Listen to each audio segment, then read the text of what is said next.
ఈరోజు జరిగిన సాటర్‌డే ఎపిసోడ్‌లో ఓనర్స్ అందరిని అంటే కామనర్స్ అందరిని కావాలని 'బిగ్ బాస్' టీమ్ నాగార్జున గారు టార్గెట్ చేశారని ఎంతమందికి అనిపించిందో కామెంట్ చేయండి.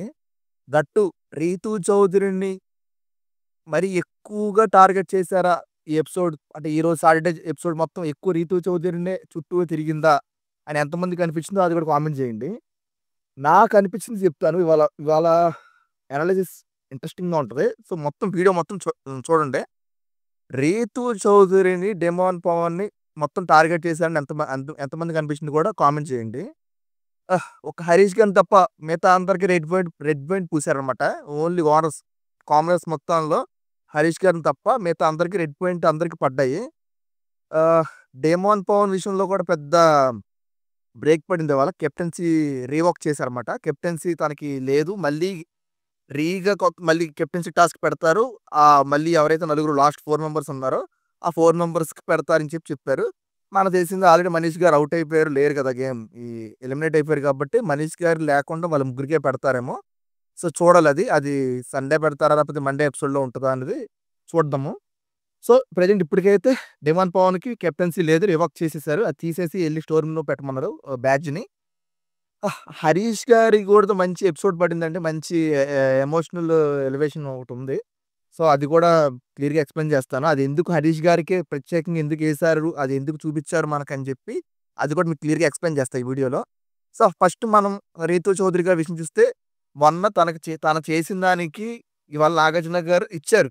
క్లారిటీ ఇచ్చారు. ఎందుకంటే మొన్న సంచాలక్‌గా అక్కడ ఫెయిల్ అయింది. క్లియర్‌గా ఫెయిల్ అయింది. సో, అది వీడియోస్ ఏస్తూ ప్లే చేశాడు. ఆహ్, అంటే 'రీతూ చౌదరిని' గేమ్ మార్చుకోవడానికి చెప్తున్నారా? లేకపోతే 'రీతూ చౌదరికి' బయట నెగటివిటీ తేవాలని చేస్తున్నారా? అన్నది అయితే అర్థం కావట్లా. ఎందుకంటే క్లియర్‌గా 'రీతూ చౌదరిని' ఫుల్ టార్గెట్ చేసినట్టు 'డెమాన్ పవన్' ఫుల్ టార్గెట్ చేసినట్టు అనిపించింది.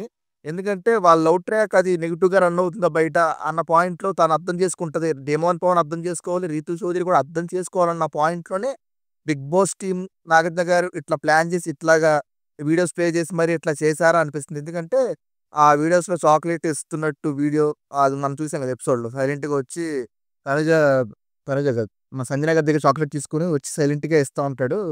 బ్లాంకెట్‌లో పెట్టి. అందులో సగం ముక్క ఇస్తే ఒకటిస్తే ఒక పీస్ ఇస్తే, లేదు నువ్వు సగం తిని ఇమ్మంటే సగం తినేస్తది. అది తింటాడు తను. సో, ఈ వీడియో కూడా ప్లే చేశారన్నమాట అక్కడ. సో, చాలా ఎంబారసింగ్‌గా ఫీల్ అయింది. అది 'రీతూ చౌదరి' గారు గాని, 'డెమాన్ పవన్' అయితే 'డెమాన్ పవన్' ఫేస్ చూస్తే బ్లాంక్ ఫేస్ పెట్టాడు. ఏంటి తనకేది అర్థం కానట్టు. ఇక్కడ ఇంకో వీడియో ప్లే చేశారన్నమాట 'రీతూ చౌదరి' గురించి. అసలు మొత్తం 'రీతూ చౌదరి' డెమాన్‌వే ఎక్కువ వీడియోలు ప్లే చేశారన్నమాట. పక్కా టార్గెట్ 'రీతూ చౌదరిని' చేశారా టెనెంట్ టీమ్‌లో అండి. తర్వాత ఓనర్స్ అందరిని కామనర్స్ ప్రెజెంట్ కామనర్స్‌ని సెలబ్రిటీతో పోలుస్తూ సెలబ్రిటీస్‌కి కొంచెం హైప్ ఇస్తున్నట్టు నాకనిపించింది. కామనర్స్‌ని బాగా లో చేద్దామా? లేకపోతే మీ గేమ్ బాలేదు. దీన్ని 2 విధాలుగా తీసుకోవచ్చు. పాజిటివ్‌గా, నెగెటివ్‌గా. మీ గేమ్‌ని మీరెళ్తున్న విధానం కరెక్ట్‌గా లేదు. సో, అందుకే అలాగే ఇండైరెక్ట్‌గా చెప్తున్నారు ఆ 'బిగ్ బాస్' టీమ్. ఎందుకంటే ఆళ్ళు గేమ్ మార్చుకోవాలి కదా! మార్చుకోకుండా ఇప్పుడు సరే 'శ్రీజ' గారికి నెగటివిటీ ఉంది. 'శ్రీజ' గారికి, 'ప్రియ' గారికి ఫుల్లు నెగటివిటీ వస్తుంది బయట. ఆళ్ళు అరిచే అరుపులకి, ఆళ్ళు మాట్లాడికి ఆళ్ళ పాయింట్‌లెస్ ఆటిలకి అన్నిటికి. ఎందుకంటే ఇద్దరు వాళ్ళ మీదకెళ్ళి అరవటం వల్ల సో, అది క్లియర్ కట్‌గా బయట నెగటివిటీ ఉంది. సో, ఇప్పుడు ఇలా చెప్పటం వల్ల ఇలాగ అందరిని టార్గెట్ చేసేయడం వల్ల ఓకే. మీరు కామనర్స్ నెగటివిటీ అవుతుంది బయట. మీరు మీ గేమ్ మార్చుకోవాలని చెప్పి ఇండైరెక్ట్‌గా చెప్పినట్టే ఉంది ఇది. సో, దాన్ని పాజిటివ్‌గా తీసుకోవాలి. అది కామనర్స్‌కి ఎంతవరకు అర్థమైద్దో చూడాలి మనం. ఒక్క 'హరిత హరీష్' గారికే వాళ్ళు వదిలారు. అంటే వాళ్ళు వదిలారంటే మొన్న వారం ఆల్రెడీ గట్టిగా ఇచ్చారు కదా! సో, ఆ డోస్‌కి ఈ వారం సెట్ అయిపోయాడు 'హరిత హరీష్' గారు సెట్ అయిపోయారు. సో, సెట్ అయిపోవటం వల్ల ఏమైంది? ఈ వారం తనకి పాజిటివిటీ వచ్చింది. బయట అసలు నెగటివిటీ లేదు 'హరిత హరీష్' గారికి. వాళ్ళ వైఫ్ కూడా వీడియోస్ ప్లే చేశారు. నాగార్జున గారు మాట్లాడారన్నమాట వాళ్ళ వైఫ్‌తో కూడా. సో, అది కూడా మంచి ఎమోషనల్‌గా ఉంది. నాగార్జున గారు మాట్లాడింది, "నేను 3 విషయాలు చెప్పండి మా హస్బెండ్‌కి. తనలో హ్యూమర్ ఏమైపోయింది. తన హ్యూమరే మాకందరికి నచ్చిద్ది. ఆ హ్యూమర్ చూపించమని చెప్పండి హౌస్‌లో" అని చెప్తే, "నేను ఖచ్చితంగా చెప్తానమ్మా" అని చెప్పి నాగార్జున గారు ఖచ్చితంగా అంటారు ఆవిడతో. నెక్స్ట్ వచ్చినాక హరిత హరీష్‌తో ఈ ముక్క చెప్తారు లాస్ట్‌లో ఎపిసోడ్ అయ్యేటప్పుడు. "హరిత హరీష్ మీ వైఫ్‌తోని మాట్లాడాను. నువ్వేం భయపడకు. అంతా బానే ఉంది బయట. నువ్వు 3 విషయాలు ఎందుకొచ్చావు ఏంటి అని చెప్పి మీ వైఫ్ నీకు చెప్పమని చెప్పారు. నీ హ్యూమర్ ఏమైపోయిందని అడగమన్నారు. సో, ఆ హ్యూమర్ కావాలి మాకని చెప్పి ఆహ్, కొంచెం 'హరిత హరీష్' గారు కొంచెం ఎమోషనల్ అయ్యి కొంచెం కన్నీళ్లు పెట్టుకున్నారు. సో, అది అది చాలా అనిపించింది. ఓనర్స్ టీమ్‌లో 'హరిత హరీష్' గారు తప్ప మిగతా అందరికి నెగటివిటీ అందరికి రెడ్ పాయింట్‌లేసారు. ఒక్కొక్కరికి ఒక్క పాయింట్ చెప్తూ ఇక 'పవన్ కళ్యాణ్' విషయంలో నాకేంటో అదొక్కటే నాకు నచ్చలేదబ్బా! మిగతాదంతా మిగతా 'హరిత హరీష్' గారిది పాజిటివే ఓకే. 'ప్రియ' గారిదిని, 'శ్రీజ' గారిది నెగెటివ్ ఆటోమేటిక్‌గా మనకది ఫస్ట్ నుండి తెలిసిందే. 'డిమాండ్ పవన్‌లో' నెగెటివ్ లేదు. కాకపోతే టాస్క్‌లో నెగెటివ్ అతనయ్యాడు. అతని కెప్టెన్సీ అతని ఆట అతను ఆడాడు. సంచాలక్ వల్ల కదా నెగటివిటీ వచ్చిందక్కడ. సంచాలక్ 'రీతూ చౌదరి' చేసిన పనుల వల్ల 'రీతూ చౌదరిని' తనతో ఆల్రెడీ చాక్లెట్ ఇచ్చినప్పుడు అంటా ఉంటది. నిన్ను కెప్టెన్‌గా చూడాలనిపిస్తుంది అని చెప్తా ఉంటది. సో, ఆ వీడియోస్ కూడా ప్లే చేశారిక్కడ. కెప్టెన్‌గా చూడాలనిపిస్తుందన్నది తను సంచాలకుగా లేకముందే చెప్పింది. కానీ సంచాలకుగా వచ్చాక ఆ పాయింట్లు ఇక్కడ తీసుకొని నువ్వు అలాగే చేసినట్టు మనకనిపిస్తుంది. ఎందుకంటే ఆడియన్స్‌కి గాని, మాకు గాని అందరికి అలాగే అనిపిస్తుంది. నువ్వు అలా చెప్పావు కాబట్టి అదే ప్రొవైడ్ చేసావు ఇక్కడ. అలాగా దాన్ని ఇంప్లిమెంట్ చేసావు అని చెప్పి అనిపిస్తుంది మాకు. అని చెప్పి నాగార్జున గారు గట్టిగానే సీరియస్ అయ్యారు. సీరియస్ అయితే వీడియోస్ ప్లేస్ చేస్తే క్లారిటీగా నీదే తప్పు అన్నట్టు అర్థమైపోతుంది. తనేమంటుంది తను లేచి, లేదు నాది కాదు. నేను ఆ పాయింట్‌లో అనుకోలేదు. నేను ముందు చెప్పింది మాట ఓకే నిజమే. కానీ సంచాలక అవుతాను నాకు తెలీదు కదా! సంచాలక అయిన తర్వాత నేను అక్కడ రూల్ పెట్టిన ప్రకారమే నేను చేశాను అని వీడియో ప్లే చేశారక్కడ. అక్కడ క్లియర్‌గా భరణి గారు తను చెప్పినాక కూడా ఆగాడు. ఆగిన తర్వాత డిమాండ్ పవను కలర్ అంటించాడన్నమాట. సో, అది నువ్వు అప్పుడు డిమాండ్ పవన్ చేయకుండా నువ్వెందుకు బర్నింగ్ చేసావు అని చెప్పి క్లియర్ పాయింట్ అక్కడ మాత్రం అది ఆల్రెడీ మనం మాట్లాడుకున్నాం. అది అన్‌ఫెయిర్ అని చెప్పి. అన్‌ఫెయిర్ ఎలిమినేషన్ అని చెప్తాను భరణి గారిని.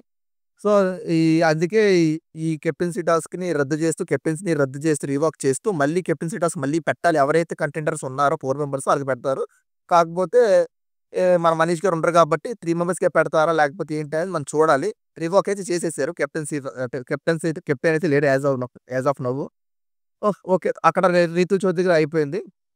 ఇక డిమాండ్ పామును ఇక నాకొద్దని చెప్పేసాడు. నాకు వీడియో చూస్తే అర్థమైపోతుంది. నేను మళ్ళీ టాస్క్ ఆడే గెలుచుకుంటాను కెప్టెన్సీ అన్నట్టు చెప్తే, నాగార్జున గారు దాన్ని అప్రిషియేట్ చేశారు. నిజంగానే డిమాండ్ పవను ఆడాడు. అతని ఆటలో ఎక్కడ మనం తప్పుపట్టడానికి ఏమీ లేదు. ఎందుకంటే, అక్కడ సంచాలక్ చేసిన తప్పుకి డిమాండ్ పవన్ ఏం చేస్తాడు? డిమాండ్ పవన్ తన ఆట తను ఆడాడు. సంచాలక్ చెప్పాలి అది ఔటా కాదా? అది తను చెప్పలేడు కదా! డిమాండ్ పవను. డిమాండ్ పవన్ నిజంగానే పర్ఫెక్ట్‌గా ఆడాడు. ఓనర్స్ అందరూ డిమాండ్ పవన్‌కి సపోర్ట్ చేశారు ఆ పాయింట్‌లో. అక్కడ మాత్రం. ఇక్కడ మనం ఇంకా 'హరిత హరీష్' గారి విషయం మిగతా అందరికి నెగటివిటీ ఉంది. ఎవరికి 'ప్రియ' గారికి, 'శ్రీజ' గారికి ఉంది. ఇక్కడ మనం 'ఆర్మీ పవన్ కళ్యాణ్' విషయంలోనే నాకు ఏంటో 'బిగ్ బాస్' టీమ్ ఏంటి అందరిని నెగెటివ్ చేద్దాం, ఇతను కూడా నెగెటివ్ చేద్దాం అని ఫిక్స్ అయిపోయిందా? లేపోతే అతని గేమ్ ఇంకొంచెం పెరగాలి. అతనేమైనా కొంచెం ఇంకా బాగా ఆడాలంటే తిన్ని కొంచెం పాయింట్ ఔట్ చేస్తే గేమ్ బయటకొస్తది. ఎందుకంటే లాస్ట్ 1 వీక్ 10 డేస్‌లోనే 'ఆర్మీ పవన్ కళ్యాణ్' టాస్క్‌లో తప్ప కంటెంట్ గాని పెద్దగా ఏమి రావట్ల. కంటెంట్ ఏమి రావట్ల. సో, అట్లా ఫీల్ అయ్యి ఏమైనా 'ఆర్మీ పవన్ కళ్యాణ్‌కి' కూడా ఒక పాయింట్ చెప్పాలి కదా! అని చెప్పారా అని అనిపించింది. ఎందుకంటే అక్కడ ఏం చూపించారు? చక్రం టాస్క్‌లో అక్కడ 2 హ్యాండ్స్ పెట్టుకోకూడదని చెప్పారు. కానీ ఒకటిచ్చారు. హ్యాండ్ టు హ్యాండ్ మార్చుకునేటప్పుడు మినిమమ్ 5 సెకండ్స్ గ్యాప్ అని చెప్పి సంచాలకులు చెప్పారు. కానీ తనుజ 5 సెకండ్స్ గ్యాపు లేకపోతే 3 సెకండ్స్‌లోనే అయిపోయింది. అది క్లియర్‌గా వీడియోలో కనపడుతుంది. అక్కడ మనకి కనపడుతుంది. అక్కడ మనం చూసినప్పుడు అదే ఉంది. అక్కడ మార్చుకునేటప్పుడు మాత్రం 3 సెకండ్స్ అది ఇద్దరు సంచాలకులు చెప్పిందే. ప్రియ గారు చెప్పారు. మన తనుజ గారు చెప్పిందే. సో, ఇక్కడ ప్రియ గారు పవన్ కళ్యాణ్ సపోర్ట్ చేస్తున్నారు. ఇక్కడ వీడియోలో కనపడుతుంది. కానీ వీడియోలో కనపడుతున్న నాగేంద్ర గారు ఎందుకు దాన్ని కన్ఫర్మ్ చేయకుండా కావాలనే పట్టుకున్నావు కదా! ఉన్నావు కదా! అని చెప్పేసి చెప్తున్నారు. పట్టుకోవాలి పడిపోతది కదా! పట్టుకోకుండా. ఈ చెయ్యి మార్చుకునేటప్పుడు 5 సెకండ్స్ గ్యాప్ ఇచ్చినప్పుడు ఆ సంచాలకులు ముందే చెప్పారు కదా! 5 సెకండ్స్ గ్యాప్ ఇచ్చారు కదా! గ్యాప్ ఇచ్చినప్పుడు మార్చుకుంటారు. ఆ 5 సెకండ్స్‌లో. అలా కాకుండా చాలా సేపు పట్టుకొని 10 సెకండ్స్, 20 సెకండ్స్ ఉండి అక్కడ చేస్తే మనం ఖచ్చితంగా పవన్ కళ్యాణ్ తప్పు అంటాము. అది అన్‌ఫెయిర్ గేమే అందాము. కానీ అక్కడ 5 సెకండ్స్ టైమ్ ఇచ్చింది వాళ్ళే. తనుజ ఇచ్చింది మళ్ళీ తనుజ పట్టుకోగానే ఎందుకు దాన్ని చాలా సేపు పెట్టేసాడని చెప్తుంది. అక్కడ 3 సెకండ్స్ వీడియోలో క్లియర్‌గా 2 టైమ్స్ ఏసారు. క్లియర్‌గా 3 సెకండ్స్ కన్నా ఎక్కువ టైం పట్టల. ఫస్ట్ ఒకసారి ఏసారు. తర్వాత ఇంకోసారి కూడా ఏసారు. 3 సెకండ్స్ కూడా మనకైతే టైం పట్టల. మినిమమ్ మాక్సిమం 3 అంతకన్నా ఎక్కువ లేదు. కానీ పవన్ కళ్యాణ్ కావాలనే టార్గెట్ చేసారా? ఇంకా తన గేమ్ ఇంకా ఇంప్రూవ్ చేసుకుంటాడనా? లేకపోతే ఏంటంటే ఓనర్స్ అందరిని టార్గెట్ చేసారు కదా! పవన్ కళ్యాణ్ కూడా ఎందుకు వదిలేయటం అని చెప్పి టార్గెట్ చేసారా అని అనిపించింది. మన 'హరీష్' గారు మాత్రం ఆల్రెడీ లాస్ట్ వీక్‌లో టార్గెట్ చేశారు కాబట్టి అదే గేమ్ మార్చడానికే ఇదంతా 'బిగ్ బాస్' వేరేగా కాదు. కామనర్స్ గేమ్‌ని ఇంకొంచెం ఇంప్రూవ్ చేసుకోవాలి. వాళ్ళకి ఆల్రెడీ బయట నెగటివిటీ వెళ్తుంది కదా! ఆ నెగటివిటీ వాళ్ళు పొగిడారనుకోండి, వాళ్ళు అదే కంటిన్యూ చేసుకుంటూ పోతారు. సో, వాళ్ళ గేమ్ వాళ్ళు మార్చుకోవాలంటే వాళ్ళకి చెప్తా ఉండాలి ఇలాంటియన్నీ. సో, ఇలాంటివి చెప్పడం వల్ల వాళ్ళకి నెగటివిటీ తగ్గి వాళ్ళు గేమ్ మారిద్ది. నెగటివిటీ తగ్గించుకొని పాజిటివ్‌లోకి వెళ్తానే ఇట్లా చెప్పుంటారు. సో, నాకైతే అదే అనిపించింది. పవన్ కళ్యాణ్ విషయం అక్కడితో అయిపోయింది. కానీ 'రీతూ చౌదరిని' డిమాండ్ పవన్ మాత్రం ఫుల్ టార్గెట్ చేశారు. అది కర్మ రిటర్న్స్ అన్నట్టు తను చేసింది తనకే రివర్స్ అయింది. తను ఆల్రెడీ ఆ టాస్క్‌లో బర్నీ గారిని ఎలిమినేట్ చేయటమే ఇక్కడ ఇక్కడ తనకి తలకాయ నొప్పులు తెచ్చిపెట్టిందనమాట. ఇక్కడ మనం నాగార్జున గారు సుమన్ శెట్టి గారిని చాలా బాగా అప్రిషియేట్ చేశారు. చాలా బాగా ఆడారు. ఒక్కళ్ళే మీరు పోరాడారు ఆ చక్రం టాస్క్‌లో. అందరూ అయిపోయినా మీరు లాస్ట్ దాకా ఉండి డిమాండ్ పవన్ కాళ్ళు లాగిన తర్వాత పడిపోయాడు తప్ప అప్పటిదాకా తనొక్కడే గేమ్ ఆడాడు కదా! సో, దానికి అప్రిషియేట్ చేశారన్నమాట. మీకెంతమందికి 'రీతు చౌదరి' విషయం, 'డిమాండ్ పవన్' విషయం అది ఫెయిరా? అన్‌ఫెయిరా? నాకైతే అన్‌ఫెయిర్ అది క్లియర్‌గా. ఆ టాస్క్‌లు అలా పెట్టడం అది బర్నీ గారిని నిజంగా ఔట్ జే అదే కావాలనే ఎలిమినేట్ చేసినట్టే అనిపిస్తుందది. సో, నాగార్జున గారి పాయింట్ చెప్పింది నాకు రైట్ అనిపిస్తుంది. మీకేమైనా అది కాదు వేరేగా ఏమైనా అనిపిస్తే దాన్ని కామెంట్ చేయండి.